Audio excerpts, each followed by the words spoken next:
All right, so I'm calling this one What's Behind the Dash of a Scout 2.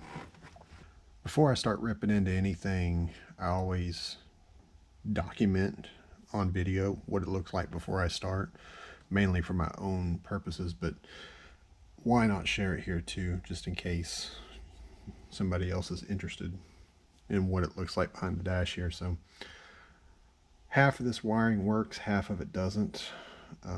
Most all the major stuff does work fine. While the windshield frame is off, the dash is easier to disassemble and work in.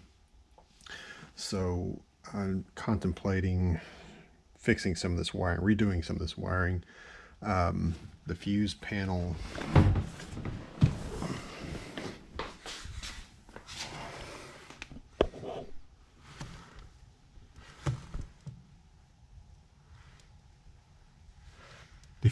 in this is, of course, that's the style they used back then. So it could be replaced with something more modern, the newer fuse type, more circuits to handle some of the things that I'll be adding to this that they didn't have in '79. So I can only assume that International Harvester had a great relationship with a company that made green wire, because that's literally what they used for almost everything. Everything was green practically. So, and something else I'd like to eliminate is the amp gauge. I'd like to have just a regular voltage gauge rather than having these wires here that come through the dash. And to me, they're just a high potential for fire risk. So I probably will eliminate those. Maybe just leave the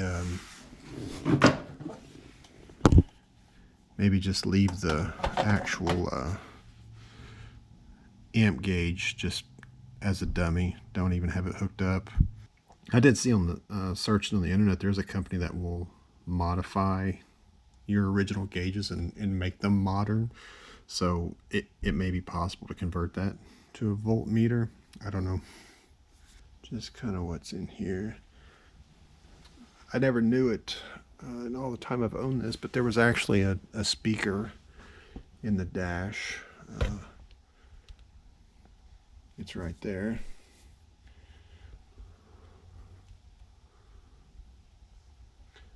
Those colored wires are a stereo harness that aftermarket that I added.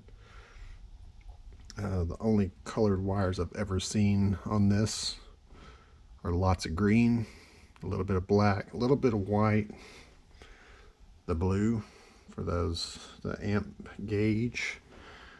And then under the hood, I think there's a brown wire on the distributor. I think I see an orange one back there.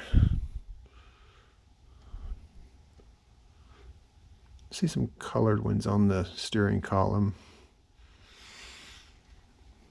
You may have to credit GM for those, but there's always been some mystery wires hanging down.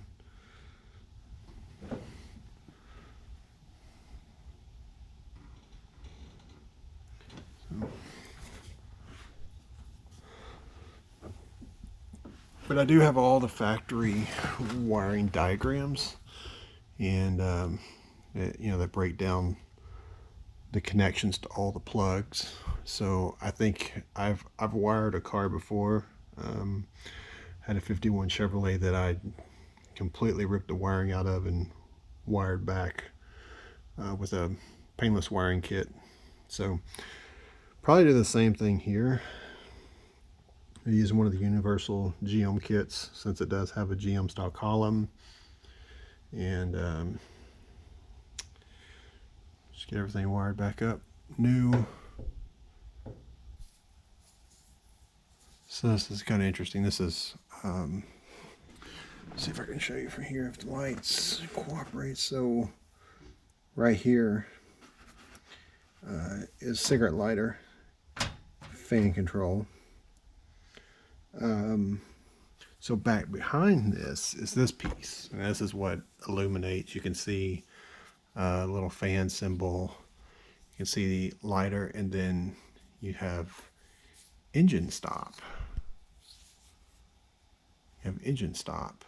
Now, this is obviously there's nothing there, so this isn't visible on my dash. So really not sure what that's for. I think I have seen on some older models, I think I have noticed that there's something there, but mine doesn't have that. So just something kind of interesting. All right, so here it is with the dash off. You can see it's not too bad. It's intimidating, but it's really not that bad.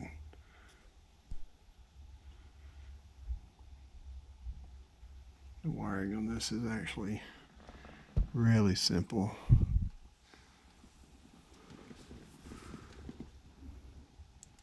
My biggest hindrance is going to be crappy lighting, so I have to figure out a better way to see in here before I dive into this. But so, all right.